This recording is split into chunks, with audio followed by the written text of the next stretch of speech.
అక్కడ hitech city దగ్గర N convention కూలిందంటారు. ఎవరు? నాగార్జున గారు ఆగర్భ శ్రీమంతుడు, ఒక పెద్ద సినిమా స్టార్. కానీ అక్కడ తుమ్మిడికుంట అనే మొత్తం చెరువునే కబ్జా పెట్టుకుని, నాకు కూడా మంచి మిత్రుడు.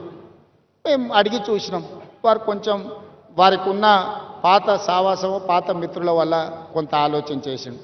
మా అధికారులు పోయి దాన్ని తొలగించారు. తర్వాత ఆయన్నే ముందుకు వచ్చి, సార్ ఇట్లాంటివి ఇంకా నాకు వద్దు వివాదాలు, నేను ప్రజలకు ఆదర్శంగా ఉండదలుచుకున్నా, ఈ చెరువు పునరుద్ధరణ కోసం 2 ఎకరాల భూమిని నేనే అప్పచెప్తా అని చెప్పి నాగార్జున గారు ఈరోజు ముందుకు వచ్చి ఈరోజు మనకు అప్పచెప్పాడు. అలాంటి సందర్భాలు వస్తే మేము అభినందిస్తాము. సున్నం చెరువు దగ్గర ఎవడో అమాయకులను చేసి అమ్ముకుంటే, చెరువు మధ్యలో వాళ్ళు నిర్మించుకుంటే తొలగించమని ఎన్నిసార్లు చెప్పినా తొలగించకపోతే మనం తొలగించాల్సి వస్తుంది. దయచేసి నేను పేద ప్రజలకు విజ్ఞప్తి చేస్తున్నా. మాయగాళ్ళు మహానగరంలో చాలామంది ఉంటారు. వాళ్ళకు ముఠా నాయకుడు ఇంకొకడు ఉండొచ్చు.